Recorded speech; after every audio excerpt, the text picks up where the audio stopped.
बहुत ही शर्मनाक है। ये घटना पूरे देश को कपाने वाली है, पूरे देश को देश के महिलाओं के हित की बात, न यहाँ के बेरोजगारों के हित की बात, न किसानों के हित की बात, न महंगाई कम करने की बात, ये किन्हीं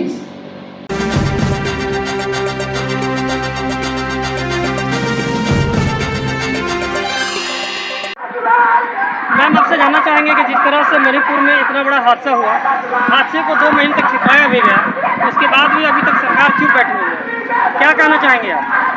हम इस पर कहना चाहेंगे, पहले हम अखिल भारतीय राज्य सरकारी कर्मचारी महासंघ को जो निर्देश दिया है उनके अनुसार आज 25/7/2023 को इसका हम विरोध करने आए हैं। और हमारा आरक्षित कर्मचारी महासंघ ने भी निर्णय लिया है कि मणिपुर की घटना जो है बहुत ही शर्मनाक है। ये घटना पूरे देश को कपाने वाली है, पूरे देश को शर्मसार करने वाली घटना है। आप लोगों ने देखा जिस तरह से 4 मई को महिलाओं के साथ जो घटना हुआ है वो बहुत ही दर्दनाक दुर्दशा, इस तरह का कभी भारत में हम लोगों ने नहीं देखा।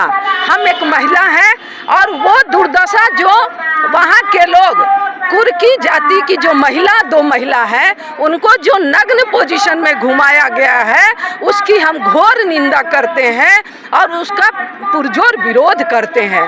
उसको 4 मई काला दिवस के तौर पर देखा जाना चाहिए। पर सवाल इस बात का है कि 4 मई को घटना है और वो घटना वो घटना जो है कब हुआ, जब पुलिस प्रशासन के अंडर से महिलाओं को निकालकर और उनके साथ नग्न करके और उनके साथ बलात्कार किया जाता है। और वो जो पोजीशन है शायद हम कभी नहीं देखे होंगे। हम हिंदुस्तानी हैं, हम भारतवासी हैं, हम ये कहते हैं कि हमारे यहाँ दुर्गा, लक्ष्मी, काली, सरस्वती की हम पूजा करते हैं, पर आज महिलाओं के साथ क्या हो रहा है ये बहुत बड़ी विडंबना है। वहाँ बीजेपी की सरकार है और 4 मई को घटना हुई है और वहाँ केस दर्ज नहीं होता है। 19 जून को केस दर्ज होता है और 19 जुलाई को जब वीडियो वायरल होता है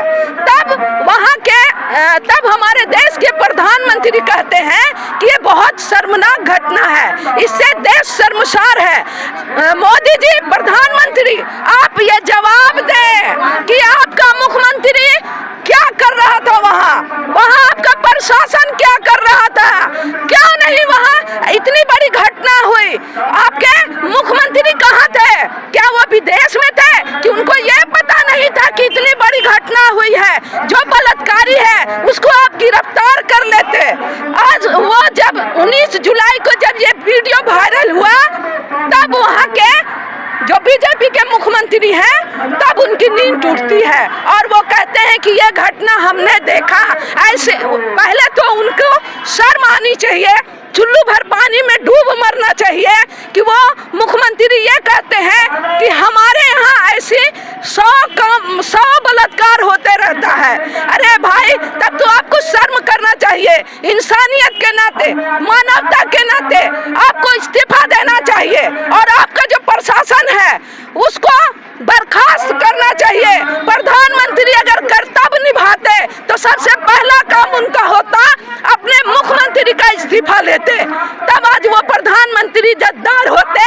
वो बेटी पढ़ाओ बेटी बचाओ का नारा करते हैं, बेटी पढ़ाओ बेटी बचाओ उनका नारा धोखा है। अब पूरे माने समझ लिए उनकी जो बेइज्जती हुई है पूरे विश्व में बेइज्जती हुई है, इसको उनकी कीमत चुकानी पड़ेगी प्रधानमंत्री मोदी जी को। बीजेपी पे पटना में लाठी चलती है तो कार्रवाई बैठ जाती है, मणिपुर में इतना बड़ा घटना होता है उसके बाद भी बीजेपी के कानों पे जू तक नहीं लग रहा, क्या कहेंगे? जैसे मणिपुर की जो घटना है वैसी घटना देश में कहीं नहीं हुई थी, फिर भी कोई कमेटी में तक नहीं बैठी और कोई कमेटी। सर मणिपुर में जिस तरह से घटनाएं हुई शर्मसार करने वाली, उस पर सर आपका क्या कहना?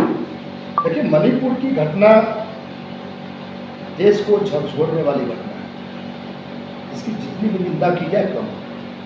आज तक आज़ाद भारत में हम लोगों ने ऐसी घटना नहीं देखी। घटनाएं बहुत हुई है, जातीय दंगा हो गया, राइट्स, लेकिन पिछले 3 महीनों से वो मणिपुर के लोग मारे जा रहे हैं, वहाँ की बहू बेटियों का इज्जत नीलाम किया जा रहा है, चीरहरण हो रहा है। केंद्र में बैठे नरेंद्र मोदी जी प्रधानमंत्री हैं, धृतराष्ट्र की भूमिका में, और मणिपुर के जो मुख्यमंत्री हैं वो शासन की भूमिका में चीरहरण कर रहा है। तो कहीं न कहीं ये घटना ये दर्शाती है कि भारतीय जनता पार्टी न देश के महिलाओं के हित की बात, न यहाँ के बेरोजगारों के हित की बात, न किसानों के हित की बात, न महंगाई कम करने की बात, ये किन्हीं जो ज्वलनशील मुद्दे हैं, इन मुद्दों से हटकर ये ध्यान भटकाने के लिए नए नए तरकीब अपनाते रहती है, ताकि देश के जो लोग हैं, देश की जो जनता है, वो अपने मुद्दे से भटक जाए और किसी तीसरे मुद्दे पर बहस करें। मणिपुर का ये मणिपुर की घटना है। मणिपुर का जो मुद्दा है सर, तो कोई मुद्दा को भटकाने वाली तो मुद्दा नहीं है। बिल्कुल, ये भारतीय जनता पार्टी के द्वारा बनाया गया मुद्दा है। ये भारतीय जनता पार्टी के लोगों के द्वारा उकसाया गया है मणिपुर के लोगों को, ताकि सारा देश का ध्यान उधर चला जाए। और चुनाव आने वाले हैं, तो चुनाव में फिर भारतीय जनता पार्टी के झांसे में जनता आ जाए। इसलिए ज्वलनशील जो मुद्दे हैं देश में, महंगाई, बेरोजगारी, भ्रष्टाचार, काला धन, ये तमाम मुद्दों से भटकाने के लिए भारतीय जनता पार्टी के द्वारा मणिपुर में ये घटनाएं प्रायोजित है, और भारतीय जनता पार्टी के लोग उसमें शामिल हैं, भारतीय जनता पार्टी के विधायक उसमें शामिल हैं। वहाँ के जनजातियों के बीच में झगड़ा करवाने का भारतीय जनता पार्टी ने किया है। आपको लगता नहीं है पिछले 3 महीनों से इतनी बड़ी घटनाएं हो रही है मणिपुर में? मुख्यमंत्री आपका, गवर्नर आपका, प्रधानमंत्री आप हो, राष्ट्रपति आपका, चीफ जस्टिस आपका सुप्रीम कोर्ट का, थल सेना, जल सेना, नौसेना, ये अर्धसैनिक बल के लोग क्या कर रहे हैं?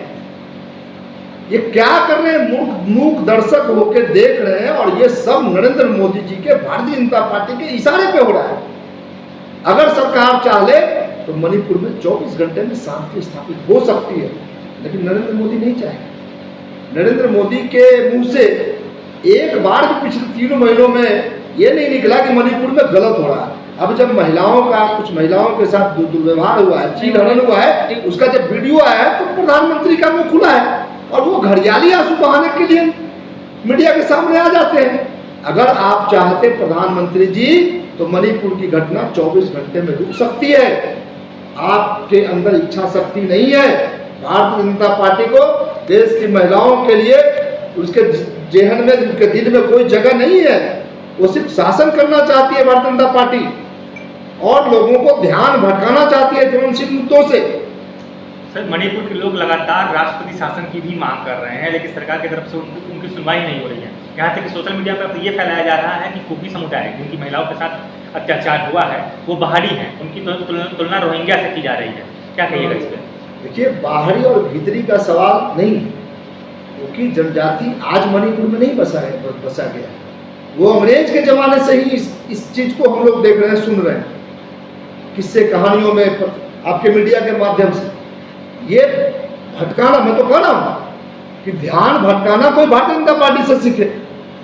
ये भारतीय जनता पार्टी के लोग, आरएसएस के लोग इस मुद्दे को फैला रहे हैं, ताकि वहाँ की जनता आपस में उलझी रहे, और इधर इस बीच में चुनाव हम निकाल लें, ताकि मैं समझता हूँ अभी 9 साल हो गए प्रधानमंत्री बने हुए नरेंद्र मोदी जी का, एक भी काम जो जनता से जुड़ा हुआ हो, जो चुनावी कार्यक्रम में नरेंद्र मोदी जी चुनावी सभा में बोला करते थे कि जब भारतीय जनता पार्टी की सरकार आएगी तो महंगाई कम करेंगे, भ्रष्टाचार रोकेंगे, विदेशों से काला धन लाएंगे, हर साल नौजवानों को 2 करोड़ नौकरी देंगे। तमाम मुद्दों से पीछा छुड़ाने के लिए मणिपुर ऐसा घटनाओं को अंजाम दिया गया है। ये भारतीय जनता पार्टी के द्वारा प्रायोजित कार्यक्रम। महंगाई पे सर बीजेपी नेता एक भी नहीं वोट पाते हैं। मैं तो कहता हूँ 2014 से लेकर 2023 हो गया, एक बार भी भारतीय जनता पार्टी के लोगों को मुझे महंगाई पर कभी नहीं सुना होगा, कभी भी बयान नहीं। किसानों के मुद्दे पर कभी नहीं सुना होगा, किसानों की आय दुगनी तिगुनी कैसे की जाए, इस मुद्दे पर कभी नहीं सुना होगा। अभी किसान विदेशों से काला धन कैसे आए वापस, उस मुद्दे पर भारतीय जनता पार्टी का मुंह नहीं खुलता है। उनके मुंह में दही जम गए हैं। सर कहीं ना कहीं तमाम मुद्दों पे भाजपा तो बिहार में देखा जा रहा है कि मुद्दों को टैकल कर जा रही है, मतलब वो उन मुद्दों के ऊपर अपराध को ले आ रही है। जो बिहार में अपराध बढ़े हैं या हो रहे हैं, एक जो भी अपराध उसको लेकर भाजपा सामने आती है, कहती है कि देखो बिहार में अपराध हो रहा है। तो जो आप महंगाई बेरोजगारी की बात कर रहे हैं, भाजपा उन सबको काउंटर करती है कि बिहार में अपराध बढ़ गया है। क्या कहिएगा इसमें? कि भारतीय जनता पार्टी इसीलिए बनी ही है कि मुद्दों से भटकाने के लिए, काउंटर करने के लिए, अपने ऊपर दाग जो लगे हैं भारतीय जनता पार्टी के चेहरे पर, उस दाग को छुपाने के लिए काउंटर तो करेगी ना भारतीय जनता पार्टी। क्या जवाब देगी जनता को कि हमने जो 2014 में जो वादा किया था उस वादे को पूरा नहीं कर पाएगा, ऐसा कहेगी भाजपा क्या? तो ये काउंटर करेगी कि बिहार में अपराध बढ़ गए। अरे साहब, बिहार में भारतीय जनता पार्टी की सरकार 16 साल रही है, अपराध की घटनाएं नहीं हुई थी क्या? बैंक नहीं लूटे गए थे क्या? महिलाओं का चीरहरण नहीं हुआ था क्या भारतीय जनता पार्टी की सरकार में? दिल्ली में भी महिला पहलवानों के साथ भी जो बीजेपी चुप्पी साधी रही, बीजेपी के सांसद ने महिलाओं का चीरहरण किया था, तो बीजेपी चुप नहीं रहेगी तो बीजेपी डंका बजाएगी। आपको लगता है आज भी बीजेपी के सांसद ब्रजभूषण शरण सिंह पार्लियामेंट में जाते हैं?